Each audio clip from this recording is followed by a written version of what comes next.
در مرکز سلامتی دهه اوجار جامعه دهات به نام میرالی محمد علی فینویای بوسی حجره خدنه کودکان گشوده شد.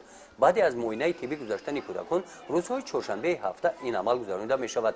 تدبیر مذکور با مقصد دست کشیدن از اصول بوبویی خدنه و سالمی کودکان راه اندازی کرده شده است. از چنین اقدام پیش گرفته رهبریت مؤسسه کمک اولیه طبی سانیتری نوحیه والدان اظهار مینه‌داری نموده کودکان را سر وقت آورده خدنه میکنند. روزهای اولی کاری در این حجره 40 نفر کودکان از دهه اوجر و فیض‌آباد به طور رایگان خدنه کرده شدند. طبق حسابات آماری ساحه تندرستی نوحیه در جنبست 10 ماه سپری گردیده در 38 مرکز سلامتی دهاتی 716 نفر کودکان به طور رایگان خدنه کرده شدند.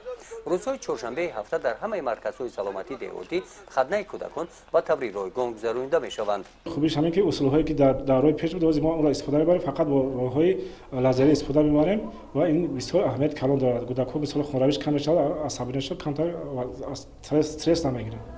مرکز سلامتی دهه اوجار در دوره نشر چهاربینی‌های مؤسسه دولتی کمک اولیه طبی سانیتری نوحیه بخشیده به 30 سالگی جشن استقلالیت دولتی جمهوری تاجیکستان با دستگیری رهبر مرکز و صاحبکاران محلی پورا از تعمیر کاپیتالی برآورده شد.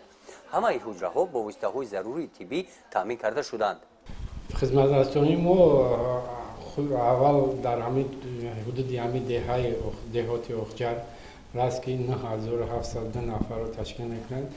با زیرتابه ما که از دهه‌های گلگشت، توغای و شرقشلاق به همینجا میآیند. با خدمت رسانیمون در هر یک ماه 2 بار هم 10 چیسلا و هم 22 چیسلا ما بسیجه در همین مرکز ما میگذرانیم برای کودکان تولد از 3 تا 5 روزه را. از دهه‌های گلگشت، توغای، از شرقشلاق، از سلبر در همینجا ما خدمت میرسونیم. برابر خدمت رسانی طبی از جانب طبیبان تشویق طرز حیات سالم خوب به راه مانده شده است.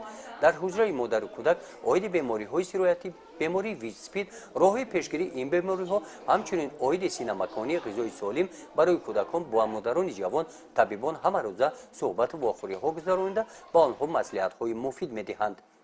گزارش خواجه نظریف خدای نظر ظهوروف از ناحیه واسه برای برنامه اطلاعاتی نوید.